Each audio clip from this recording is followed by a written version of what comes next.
परीक्षा के साथ में भगवान उत्तीर्ण भी करते हैं।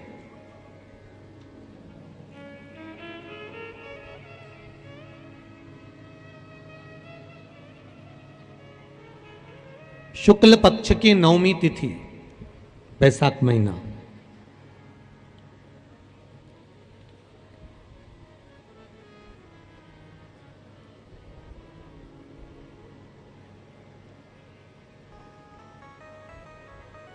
पीला चंदन घिसकर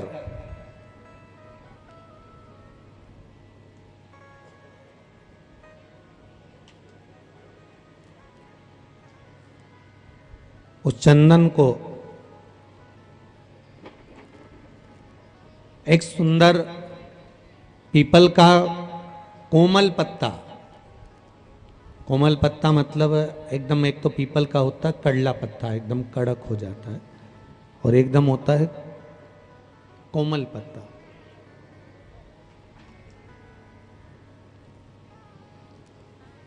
उस पीपल के कोमल पत्ते पर पीला चंदन घिसकर, जो वो चंदन होता है, उस चंदन को घिसकर उस चंदन को उस पत्ते पर रख लें। और महाराज उस पत्ते को मध्याह्न के समय पर, जैसे जब सुबह के समय पर सारी पूजन हो जाए, अर्चना हो जाए, भगवान शिव के मंदिरों में जल समर्पित हो जाए, उसके बाद में जब बाबा एकदम आनंद में विराजे हों, तब जहां शिवलिंग रखा होता है,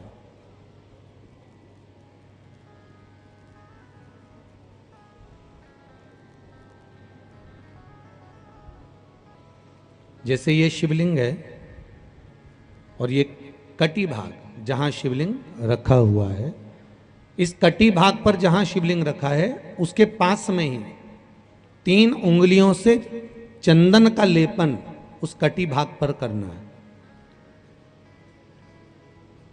जो उंगलियां लगी रहेगी उसी को अशोक सुंदरी वाली जगह पर स्पर्श करना है, और अशोक सुंदरी वाली जगह पर स्पर्श कर कर कुछ देर तक चंदन लगे रहने देना है। उसके बाद में उस चंदन को वापस निकाल कर लेकर आना है। कटी भाग पर जो लगाया गया है उसको भी निकाल कर वापस लेकर आना है। फिर बाबा का स्नान नहीं कराना है, केवल चंदन लेकर आना है, उसी पीपल के पत्ते पर रखकर। एक डिब्बी में उस चंदन को आप रख लीजिए। कुछ दिन जिसकी नेत्र ज्योति कमजोर है, चश्मा लग रहा हो, श्रवण शक्ति कमजोर हो, सुनाई कम दे रहा हो, उसके कंठ से इस ठोडी तक उस चंदन का तिलक लगाना प्रारंभ कर दीजिए, और नेत्रों के नीचे थोड़ा सा वो चंदन लगाना प्रारंभ कर दीजिए। लगभग 20 से 22 दिन तक आप उसका प्रयोग करिए, और एक रुद्राक्ष का जल शिव को समर्पित कर कर उस जल का आचमन करना प्रारंभ कर लीजिए। लगभग 22 दिन लगेंगे। धीरे धीरे फिर जाकर डॉक्टर को जांच करा लेना, नेत्र की ज्योति बढ़ना प्रारंभ हो गई है। पर विश्वास के साथ में, भरोसे के साथ में, क्योंकि सबसे मूल अगर कुछ है तो विश्वास मूल है। मानो तो मैं गंगा मां हूं, और ना मानो तो बहता पानी। अगर आपका विश्वास प्रबल होगा, भरोसा अगर प्रबल होगा, विश्वास अगर प्रबल होगा तो भगवान मिलेगा, और अगर विश्वास नहीं है तो परमात्मा नहीं मिल सकता।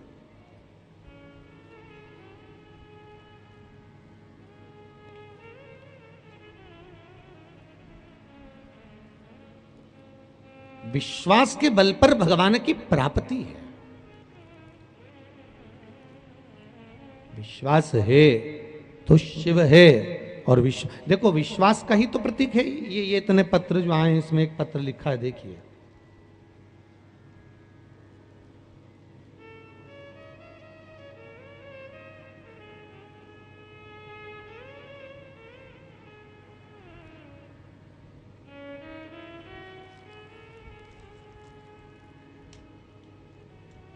गुरुदेव यशोदा परमार, खाचरोद जिला उज्जैन से हूँ, कहीं बैठी हो तो खड़ी हो सकती हैं, दोनों हाथ हिला दे। देवराज का अंतिम जो पल था देवराज का, वो देवराज ने भगवान शिव की कथा में पहुंच गए। भले उसका मन नहीं लगा, भले उसका हृदय नहीं लगा, पर कथा में जाकर बैठ गया और वहां से निकल गया तो शिव की कृपा देखिए क्या हुई कि बेलपत्री के वृक्ष के नीचे उसके प्राण छूटे।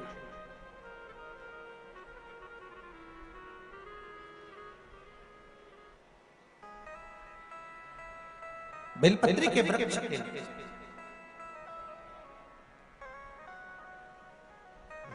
बैसाख के महीने में पीपल के वृक्ष के नीचे, बेलपत्री के वृक्ष के नीचे, तुलसी के पौधे के नीचे, आंवले के नीचे, बट वृक्ष के नीचे, शमी वृक्ष के नीचे जल चढ़ाने का महत्व हमारे यहाँ बैसाख शिवरात्रि शिव महापुराण में मिलता है।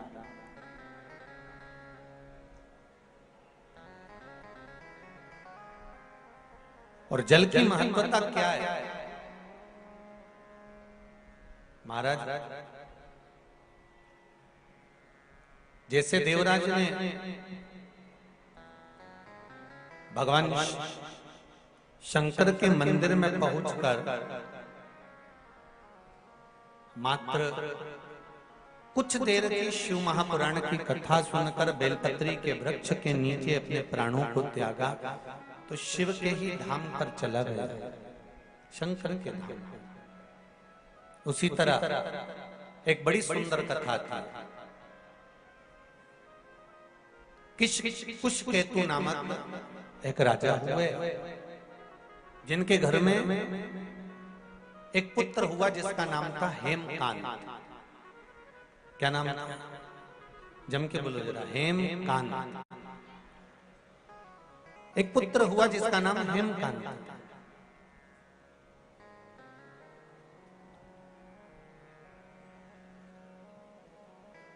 अब हेमकांत जो था वो बड़ा प्रबल वीर था, उसके पास में बहुत सारे अस्त्र शस्त्र विद्या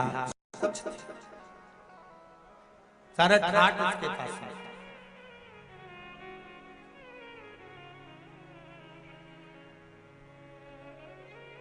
बैसाखी शिवरात्रि शिव महापुराण की कथा कर रही है। एक दिन हेमकांत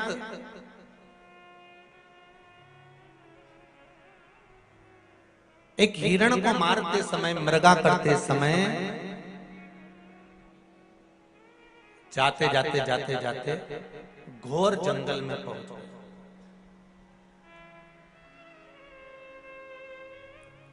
अब इतने भयंकर जंगल में वो पहुंचा, इतने भयंकर जंगल में पहुंचा कि वहां पर पहुंचने के बाद में उसने अपने दूतों से कहा कि मुझे प्यास लगी है, पानी पीना है और कुछ थोड़ी बहुत भोजन प्रसादी मिल जाए तो इससे बढ़कर और क्या।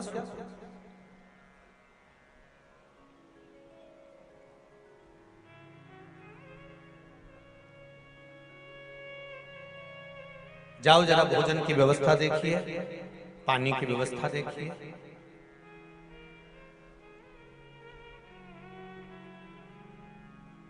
भोजन और पानी की व्यवस्था देखिए जरा, जाइए।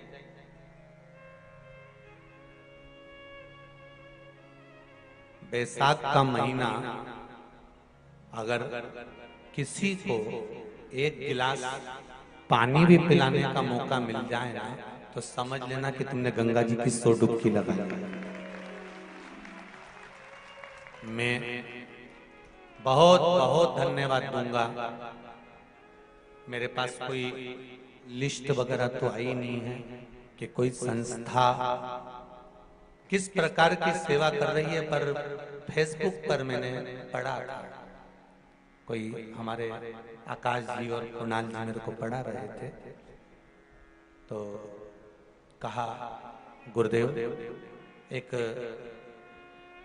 24 ब्राह्मण समाज और एक दामोदर दर्जी समाज, इन दोनों ने अपने अपने भवनों को, स्कूलों को खुलवा दिया और जहां पर बाहर से आए हुए मेहमानों के लिए भोजन की, नाश्ते की और जाने और आने की व्यवस्था तक गाड़ी लगवाई। मैं धन्यवाद, बहुत बहुत साधु,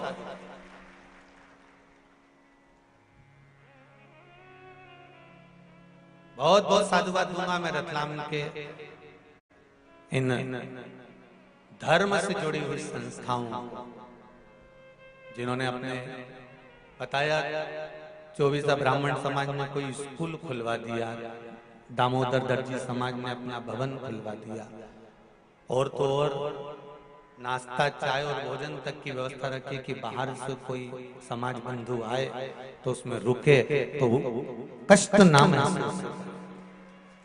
मैं कहूंगा बैसाख के महीने में अगर एक गिलास भी पानी आप दिल से अगर किसी को पिला रहे हो तो गंगा की 1000 डुबकी आप रोज लगा रहे हो। ये विचार मानकर चलिए, कोई कम नहीं है।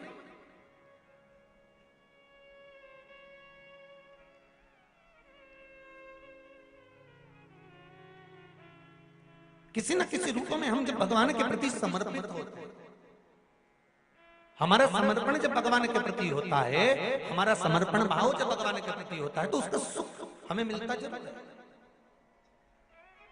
और शंकर की कथा में शिव को केवल तुम्हारा निर्मल मन सो मोहि पावा मोहि छल छल कपट नाम, शंकर को निर्मल चित्त, निर्मल मन, निर्मल भाव चाहिए, निर्मल दिल चाहिए।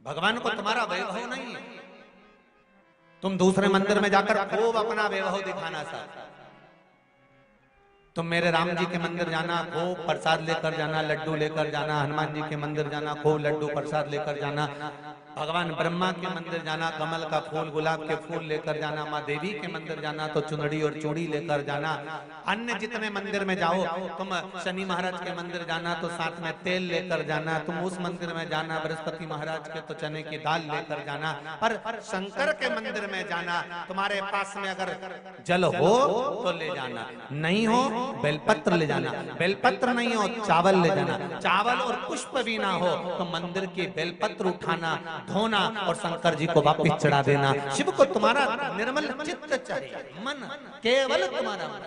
शंकर को तुम्हारा वैभव से कोई मतलब, तुम्हारा कितना वैभव है, तुम्हारे पास में कितना धन है, कितनी संपदा, कितनी दौलत, कितनी सत्ता है, इससे शिव को कोई मतलब नहीं।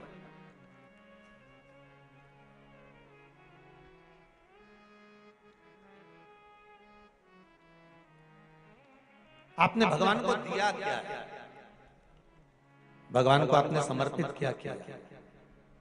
पशुपति व्रत जब माताएं करती हैं, भाई करते हैं, बच्चे करते हैं, और जब पशुपति व्रत के 5 दिए मंदिर में लगाने के बाद जब वो छठा दिया अपने दरवाजे पर, दरवाजे की ओर मुख कर कर बैठ कर सीधे हाथ की ओर जब वो दिए को लगाती हैं बेटियां, बहुएं, माताएं, भाई, पशुपति व्रत का जब वो छठा दिया मंदिर से लेकर आने पर, मंदिर के द्वार से लाकर अपने घर के द्वार पर जब वो जलाती है तो उसके मन का जो भाव होता है, जिस दिल से, जिस हृदय से, जिस चित्त से, जिस वृत्ति से वो भगवान से जो कहती है, भगवान पशुपति व्रत के अंतर्गत 5 ही व्रत में उसका मन का मुराद पूर्ण कर देते हैं, हृदय की बात पूर्ण कर देते हैं, क्योंकि दिल से कहा गया।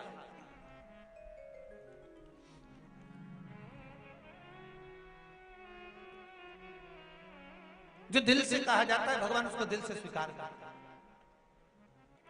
अब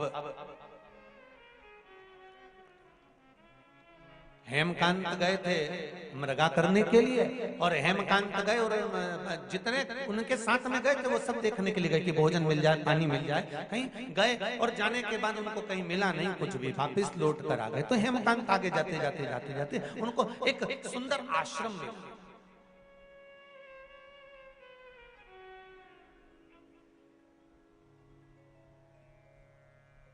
जिसमें एक सुंदर ऋषिवर बैठे हुए थे जिनका नाम था सतेज।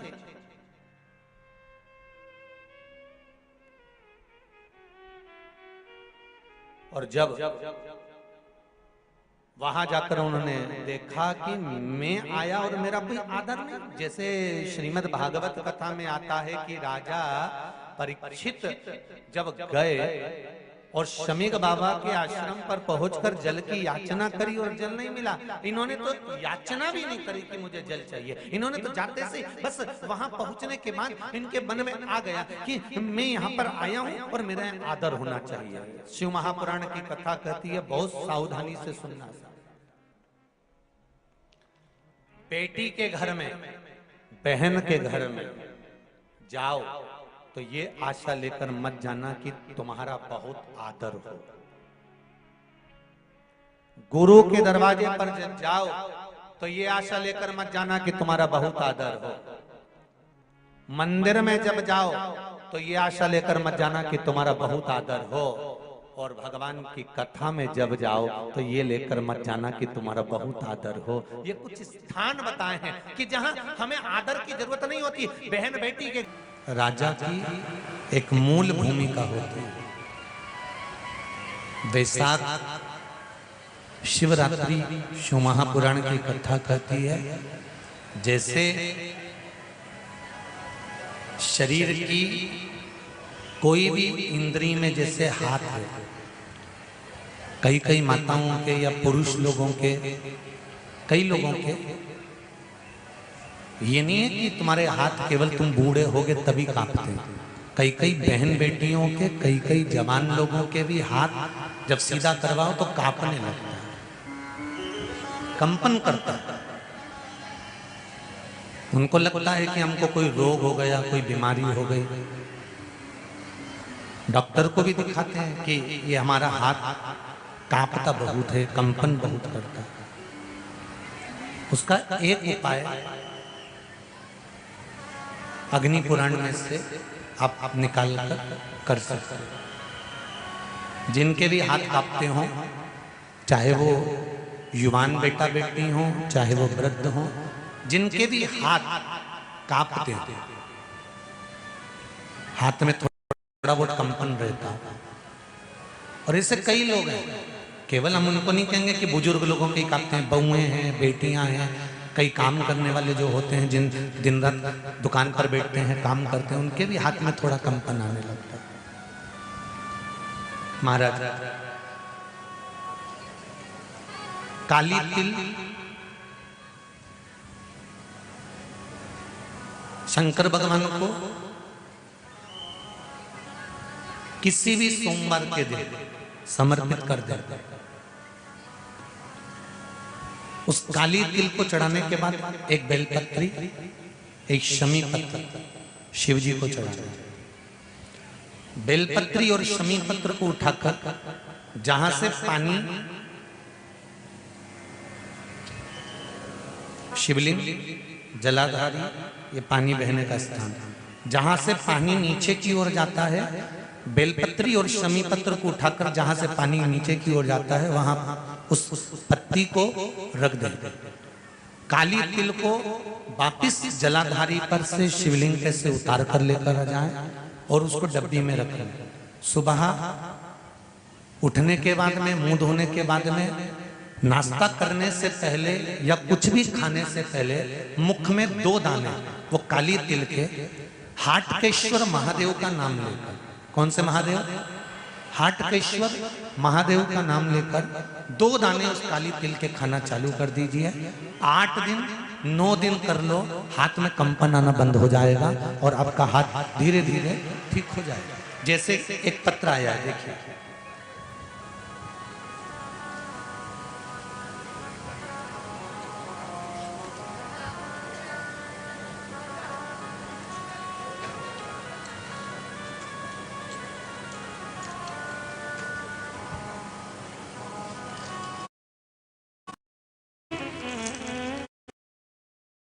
से आ गया।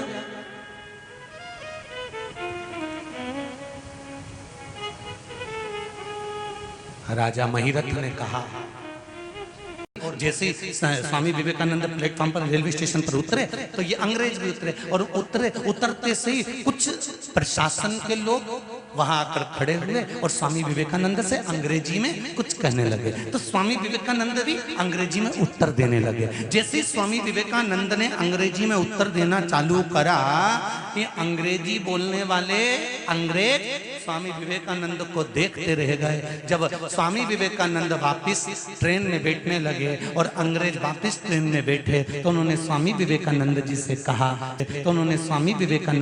कहा, स्वामी जी एक बात बताओ, हम इतनी देर से अंग्रेजी में जो कह रहे थे आपने सब सुना होगा, तो फिर आपने जवाब क्यों नहीं दिया? तो स्वामी विवेकानंद जी ने कहा, हमारे भारतीयों की एक आदत है, कीचड़ में पत्थर नहीं मारते। हम भारतीयों की एक आदत है, हम कीचड़ में पत्थर नहीं मारते। हम क्यों, अगर आप आपस में बात कर रहे हो, किसी की बुराई कर रहे हो, निंदा कर रहे हो, चुगली कर रहे हो, तो आपके ऊपर है, हम उसको स्वीकार ही नहीं करते। किसी ने गाली दी और तुमने पलट के जवाब दिया गाली का, तो समझ लो तुमने गाली ली। मैंने आपको ये डब्बी फेंक के मारी, आपने कैच करी, डब्बी दी, आपने कैच करी, मतलब आपने ली। सामने वाले ने गाली दी और तुमने पलट कर जवाब दिया, तो समझो गाली तुमने ली है। और वो गाली बकता रिया, तुम लिए ही नहीं। तुम तो जोरदार खजूर वाली चोटी बना के और ऐसे ठिला के जाओ और वो बकता रहे। आग लगे बस्ती में अपन रे मस्ती अपने कहीं कहीं।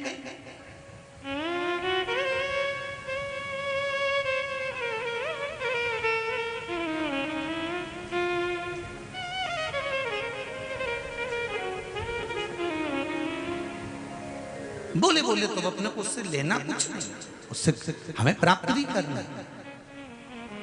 शिव पुराण कह रहे हैं, महिरथ नाम का राजा गलत संगतियों में डूबा हुआ था, उसकी संगत ठीक नहीं थी।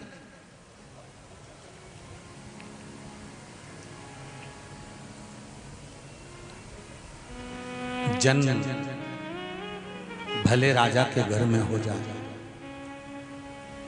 जन्म भले धनपति के यहाँ हो जाए, जन्म भले करोड़पति के घर में हो जाए, पर नम्रता माता और पिता से आती है।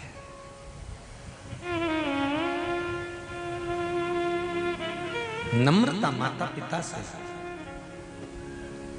महिरथ एक गाय बछड़े को जन्म दे रही थी और वो बछड़े को गाय जन्म दे रही है और राजा का रथ निकल कर जा रहा है। और राजा महिरथ ने अपने दूतों से कहा, नीचे उतर कर इस गाय को एक और करो।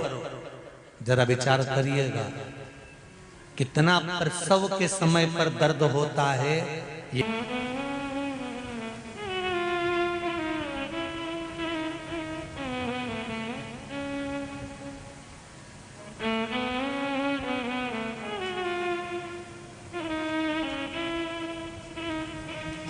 आस्था चैनल वालों के पास में वो फोटो आया है क्या? वो एक व्यक्ति ने टीवी फोड़ दी, नहीं आया। अभी कथा के शुरू में जो दूसरा दिन था और साउंड सही नहीं चल रहा था, तो जो टीवी पे कथा सुन रहा था कोई महाराष्ट्र का, उसको इतनी गुस्सा आई, उन्हें गिलास पानी का उठाकर टीवी पे मारी दी।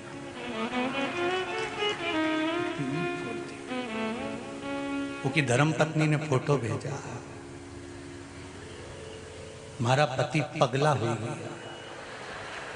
मैंने कहा पागल नहीं हुआ, रामचरितमानस याद आती है। पहले जब टीवी पर रामायण आती थी और सीता जी का जब हरण हुआ था, तब कई गांवों के लोगों ने जो रावण को मारना चालू करा था टीवी। अब वो ही रामायण की याद आज शिव महापुराण के माध्यम से घर घर हो रहा। धन्यवाद देता हूं सारे विश्ववासियों को, सनातनियों को।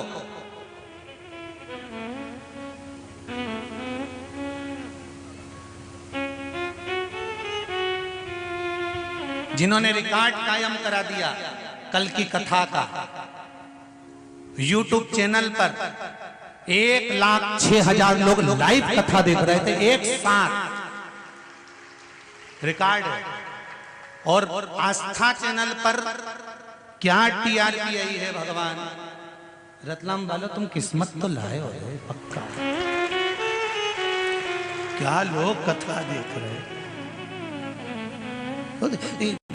ये दिल से सुन रहे हैं। ये मेरा सनातनी है, ये मेरे शिव के प्रति आपका प्रेम है, आपकी करुणा है, आपकी वात्सल्यता।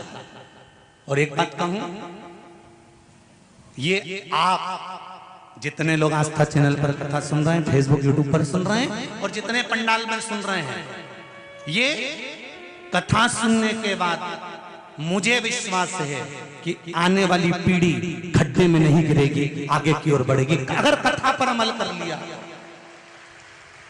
अगर ये शिव महापुराण की कथा घर घर में, और एक निवेदन जरूर करूंगा, तुम्हारे घर में कथा चले तो तुम तो बड़े प्रेम से श्रवण करो।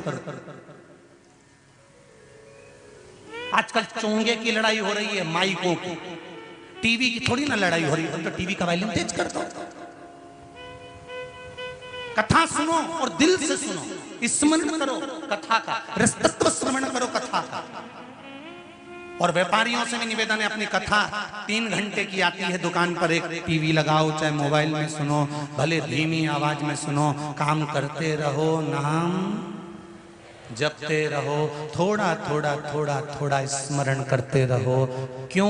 उसका कारण है, जब निरंतर काम करते करते थोड़ी आवाज भी अगर कान में चली गई तो जिंदगी संवरने में देरी नहीं लगेगी, दुख नहीं है।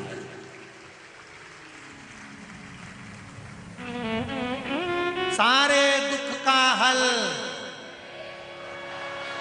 अरे जम के बोलो, एक लोटा जल बस बहुत है।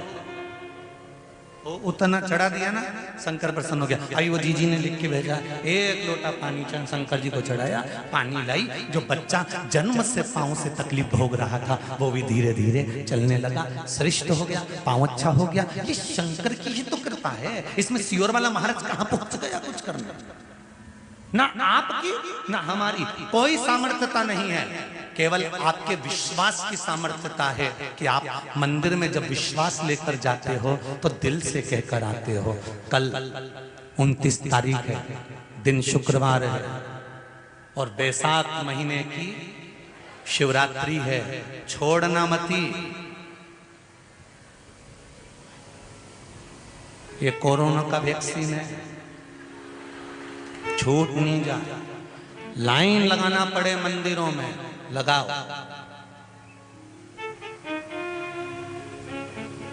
और प्रत्येक मंदिर का फोटो खींचकर अपने अपने फेसबुक, व्हाट्सएप, इंस्टाग्राम पे भी चढ़ाओ। क्यों? ये हमारा सनातन धर्म का भाई आज भगवान शिव के मंदिर में खड़ा है, शंकर की आराधना कर रहा है, शिव तत्व को जाना है। अभी तक शंकर तत्व को, शिव तत्व को, ये शिव जी को तो लोगों ने छुपा दिया था। क्यों? क्योंकि अगर शंकर जी का भजन करेंगे, पानी चढ़ाएंगे, बेलपत्र चढ़ाएंगे, बेलपत्र का महत्व कौन जानता था? अभी तुम्हारे यहां से कोई एक पत्र, कल के पत्र में है,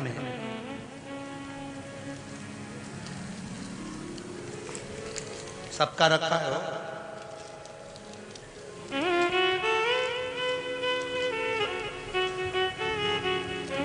किसी समाज के अध्यक्ष हैं वो, जिन्होंने पत्र लिखा था, हमने फोटो भी लगाया था। वो बैठे हो हाथ उठा देना, नहीं तो पत्र तुम ढूंढ ही लेंगे।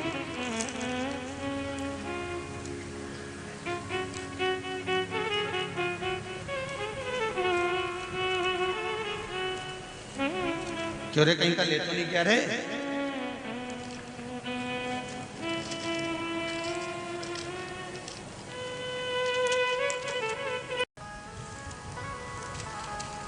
और सूर्य नारायण भगवान को अर्घ देकर शंकर जी को जल चढ़ाता हूं, और उस जल को पीना चालू करा है। और गुरुदेव एक बेलपत्र खाना प्रारंभ कर, ऐसी कृपा हुई है गुरु जी कि अब मुझे बीपी और शुगर की मिल गया, फोटो मिल गया, बधाई। अखिल भारतीय खारोल समाज कल्याण समिति के हैं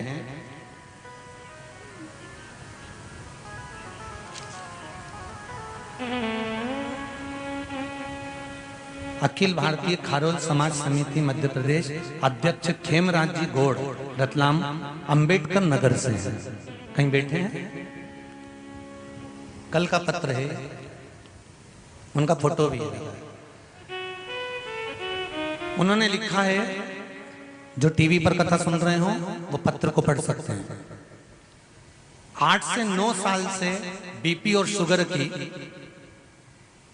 एलर्जी की गोली खा रहा था, लेकिन जब शिव पंचायत की शिव महापुराण में रविवार के दिन सूर्य को जल चढ़ाना के बाद सोमवार को उसी लोटे से को जल चढ़ाने के बाद से ही 45 साल पहले से गुरुजी खजूर का एक कांटा मेरी पसली में चुभ चुका था जो निकल नहीं रहा था। बाबा की कृपा ऐसी रही कि शंकर की एक बेलपत्र खाने से वो कांटा भी बाहर निकल गया। अब मैं एकदम ठीक हो गया हूं। ये शिव कृपा, उनका फोटो भी लगा।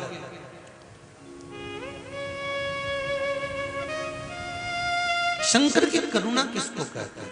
शिव की उदारता किसको कहते हैं? महाराज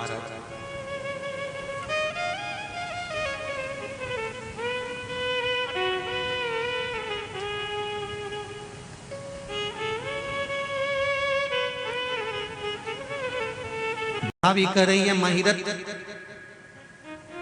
गाय बछड़े को जन्म दे रही और उस गाय को हटाने के लिए महिरत ने अपने दूतों को भेज दिया, जाओ इसको हटा के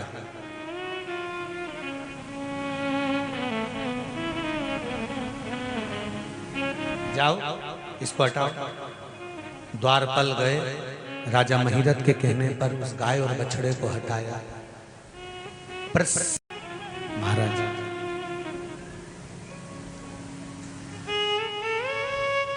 गाय को तो हटा दिया, कष्ट भोगती गाय एक साइड हो गई।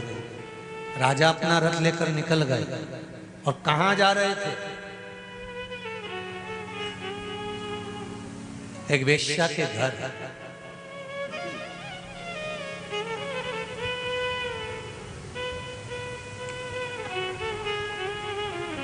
कोई बहुत जरूरी कार्य हो, कोई बहुत बड़ा काम अड़ गया हो, कोई राज सत्ता का काम अड़ गया हो, तो आप किसी को कष्ट देकर जा रहे हो तो चलेगा, पर कोई एक वैश्या से मिलने के लिए जा रहे हो और वो भी रथ पर सवार होकर जा रहे हो और बीच में मार्ग में एक गाय बछड़े को जन्म दे रही हो और तुम उसको हटा कर जा रहे हो, तो ये कहां का था?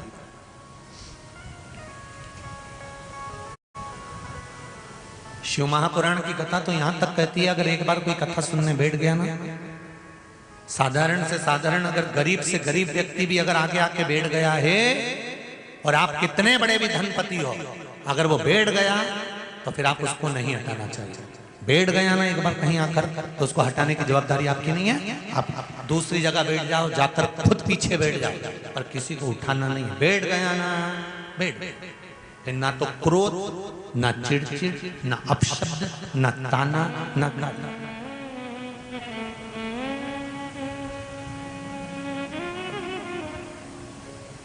गलत काम करने तो नहीं बैठा है ना, करने क्या बैठा है? अरे बोलो तो, कथा सुनने के लिए आगे बैठ जाओ, चाहे पीछे बैठ जाओ, चाहे नंग बैठ जाओ, कथा तो सुनना है ना।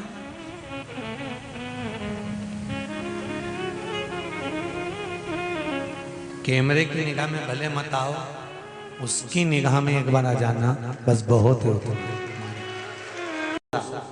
एक पत्र और है, देखिए।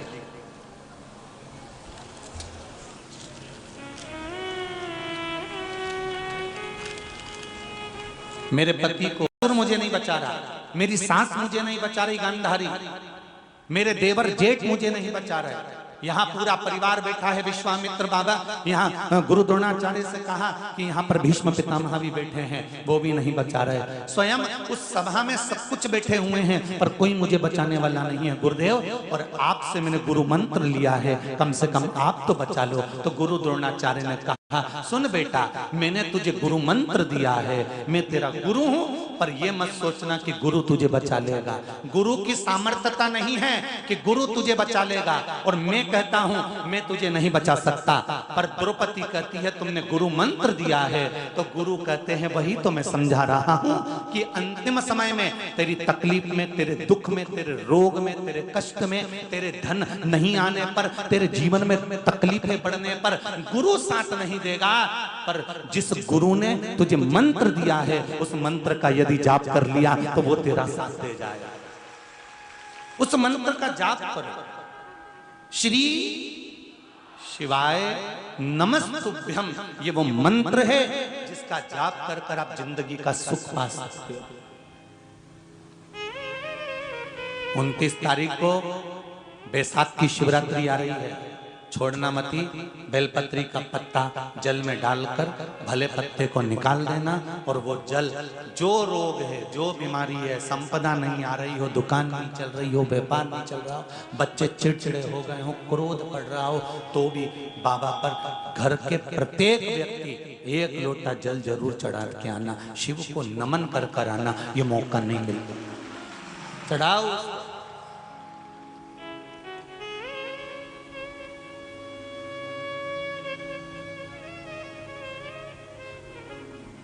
बैसाख के महीने में एक पकवान बनता है शंकर जी का,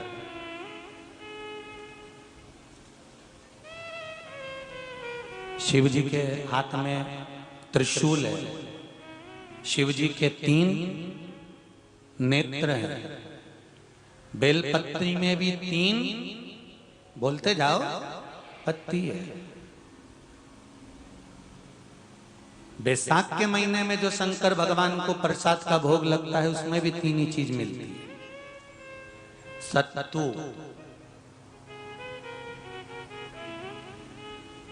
कोई दूसरे महीने में बनता है? जम के तो बोलो नहीं। कब बनता है? यही बैसाख के महीने में। चने की दाल, गेहूं और जौ, इन तीनों को गलाकर, सेक कर जो सत्तू तैयार होता है, इसी बैसाख के महीने में परशुराम जयंती के दिन, या दुनिया के लोग कहते क्या होता है सत्तू से? सास अपनी बहू से कहती है बेटा सत्तू बना ले, थोड़ा सा सत्तू बाजार से ले आना, 10 रुपए का खरीद कर ले आना। आज सत्तू, आज अपन पूजन करेंगे सत्तू की, अक्षय तृतीया है, थोड़ा सा पूज देंगे, थोड़ा सा भगवान को भोग लगा देंगे, सत्तू का लड्डू बना लेंगे। बोलो री जी, सही है कि गलत है? बाजार में भी सत्तू मिलता है, तो बच्चे कहते हैं, बहुएं कहती हैं कौन खाएगा, काय को ला रहे हो, सत्तू का क्या काम है? पर शिव महापुराण की कथा कहती है, स्कंद पुराण की कथा कहती है, जिस समय पर बैसाख के महीने की सुंदर अमावस्या का दिन था, उस दिन माता पार्वती शंकर भगवान के लिए जब पकवान बनाने के लिए बैठी, कुछ नहीं मिला, तब माता पार्वती ने 3 अनाज को लिया, एक चना, दूसरा गेहूं और तीसरा जो, इन तीनों को भींग रहे थे, उसको लेकर आए गंगा जी में से, उसको सेक कर माता ने अंगीठी पर, और उसका जो सत्तू बनाकर शिव को दिया। शंकर भगवान ने कह दिया, सुन पार्वती, ये सत्तू नहीं, ये मेरी औषधि है। बैसाख के महीने में जो खाएगा वो जिंदगी भर रोएगा नहीं, शरीर से स्वस्थ हो। अब उसको लोगों ने हंसी खेल में ले लिया, सत्तू का क्या काम, मम्मी हम नहीं खाएंगे, बड़ा पूरा।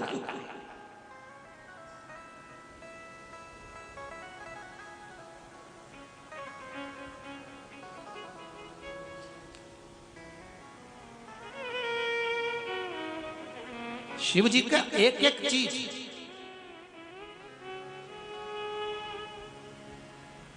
बैसाख के महीने में पियो बेल। बेल मतलब समझ गए? बेल का रस। बैसाख के महीने में पियो बेल, और शरीर को रखो ऑलिव बेल। पियो।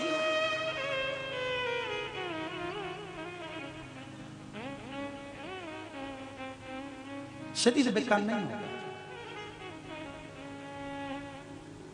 शरीर बेकार नहीं हो सकता। आप शिव आराधना तो करो। हाँ, जिंदगी की मोड़ पर शंकर परीक्षा बहुत लेते हैं, बहुत परीक्षा। एक सुंदर संवाद आता है स्कंद पुराण, शायद आप लोगों ने सुना होगा। सुना हो तो भी सुन लो, नहीं सुना हो तो भी सुन लो।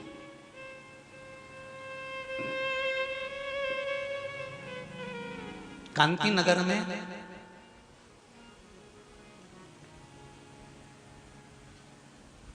राजा श्रियाजी रहते थे। उनकी धर्मपत्नी का नाम था चांगुणा। क्या नाम है उनका? चांगुणा। चांगुणा शिव भक्ति में लीन रहती थी। उसे शंकर की भक्ति के सिवा कुछ सुहाता ही नहीं था।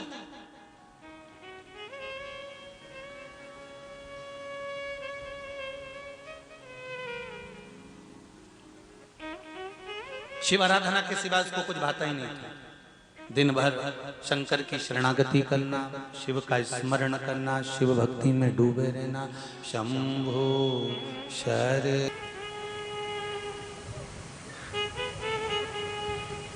तुम्हारा आने का समय तो शाम का है और तुम मेरे कक्ष में आज सुबह से आ गए।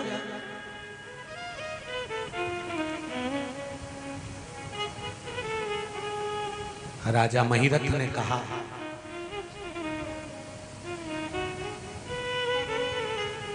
मुझे तुम्हारी याद आ रही थी इसलिए मैं आज शाम की जगह सुबह आ गया। राजन,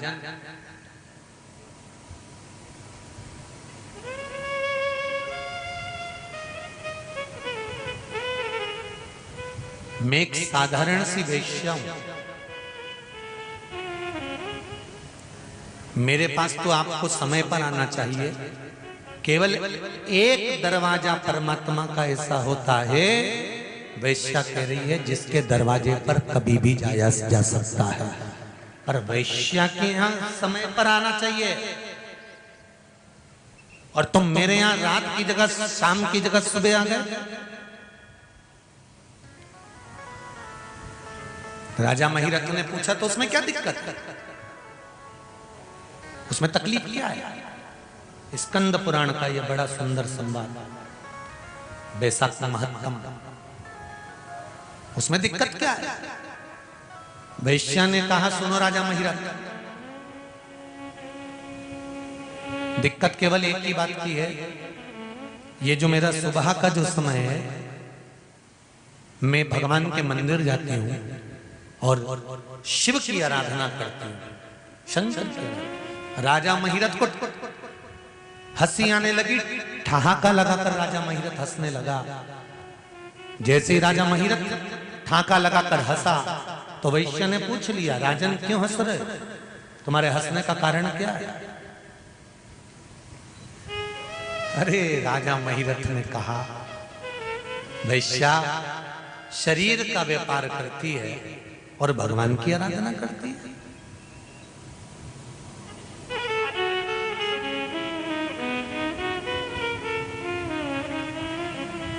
वैश्या ने कहा, राजन क्या तुमने शंकर जी का एक नाम नहीं सुना?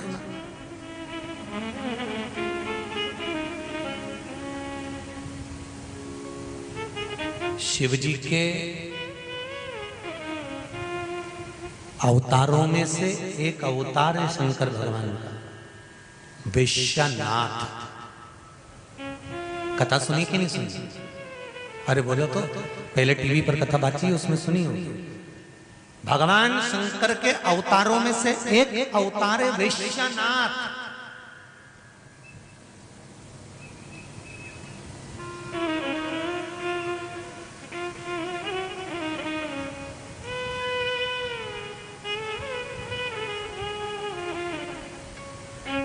भगवान शंकर भी वैश्या के नाथ बनकर सम्मुख में प्रकट हो गए थे, वैश्या के लिए।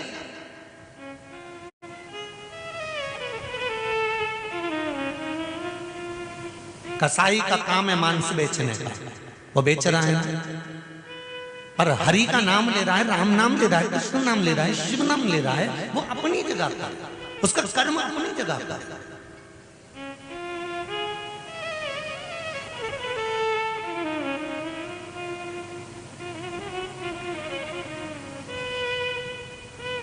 तो कहते हैं ना, नाम हरि का जो दिल से लिया करते हैं, उन्हीं भक्तों को प्रभु प्यार किया करते हैं। एक वकील भी अगर अदालत में जाता है तो 2 अगरबत्ती लगा कर जाता है।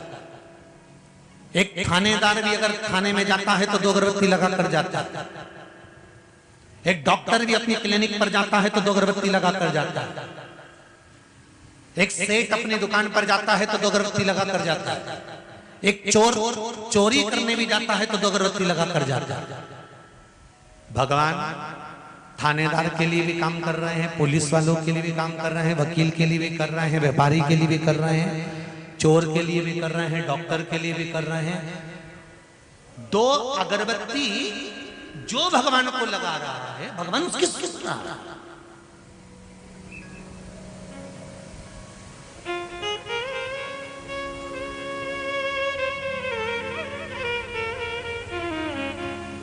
ऐसा नहीं कि भगवान नहीं सुनता, भगवान बस दिल से लगाया हुआ दीप। किसी के चेहरे पर अगर प्रसन्नता लाकर खड़ी कर दी ना आपने, ये घी के दिए से बड़ा काम है, घी के दिए से बड़ा। मैं बहुओं को हमेशा कहता रहा हूं, आज फिर मेरी बहुओं को, मेरी बेटियों को कहना चाहूंगा, तुम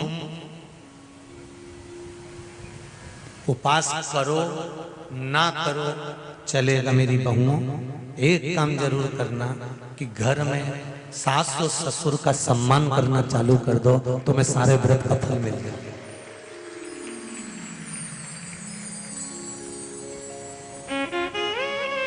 सारे व्रत का फल। वो कहते हैं ना, इस कलयुग में तीरथ का क्या काम है, कर लो घर में सेवा, यही तो चारों धाम है।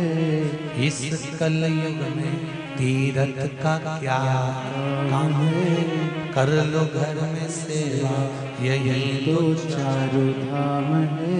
जिसके घर में सास ससुर वही बद्रीनाथ है, जिसके घर में बोलो जरा ससुर वही बद्रीनाथ है। कर लो इनकी सेवा, यही तो चारों। जिसके घर में जेठ जेठानी वही द्वारिका। अरे बोलो तो, जिनके घर में जेठ जेठानी वही द्वारिका धाम है। कर लो इनकी सेवा, यही तो चारों धाम है। इस कलयुग में तीरथ का क्या काम है, जिनके घर में पति देव। अब क्यों हंसे? अब हंसने की कथा कौन सी है? हमने तो कुछ बोला भी नहीं है कि जिनके घर में पति देव वही जगन्नाथ है। कर लो इनकी सेवा।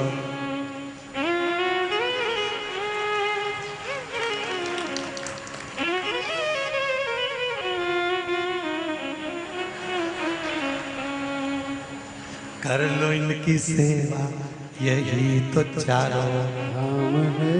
इस कलयुग में तीरथ का क्या काम है। और इस पूरे भजन में आखिरी की लाइन जो मुझे पसंद है, शायद आपको भी पसंद आना चाहिए, जरूरी नहीं है, ठोकूंगा नहीं, पर जिसके घर में सुलक्षण नारी, जिसके घर में सुलक्षण नारी वही घर धाम है। और जिसके घर में चंद्र घंटा,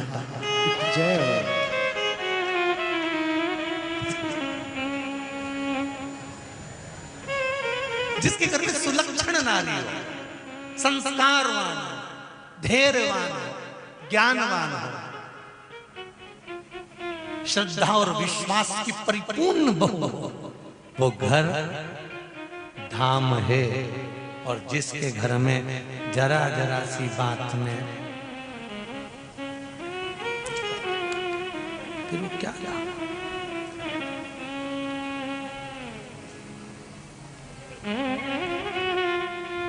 मेरा नियम है वैश्य के मैं शिव मंदिर जाता जल चढ़ाता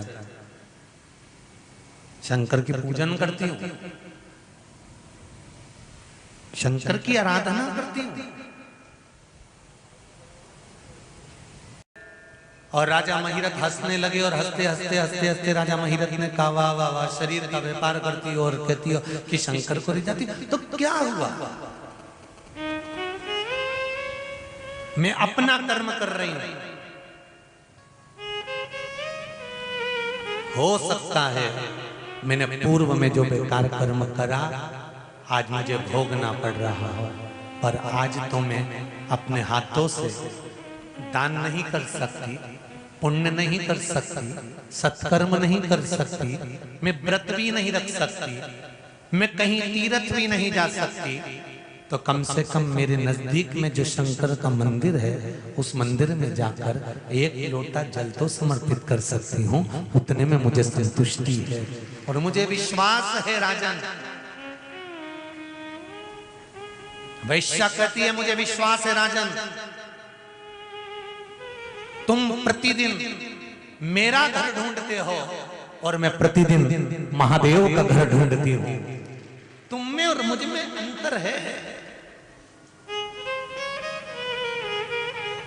आपको अभी हरिद्वार की कथा में एक बात कही थी कि तुम मंदिर नहीं जाना चाहते ना रोज, भले मत जाओ, तुम रोज पानी में जल नहीं चढ़ाना चाहते मत चढ़ाओ। एक काम तो कर सकते हो कि जब जब शंकर जी के मंदिर के सामने से जाओ तो थोड़ा सा मुस्कुरा, इतना तो कर सकते हो।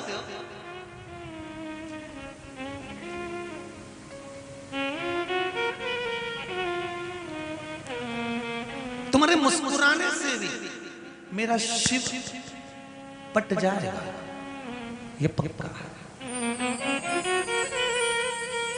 तुम्हारे मुस्कुराने से शंकर के मंदिर में केवल मस्तक नवा देने पर शंकर का मंदिर दिख जाए और उसको देखकर दिल से झुक जाने पर मेरा शंकर आनंद की अनुभूति करा देता है। वो शिव है, ओ घड़ी दयालु दातार, भोला, एकदम भोला, उसे कुछ नहीं।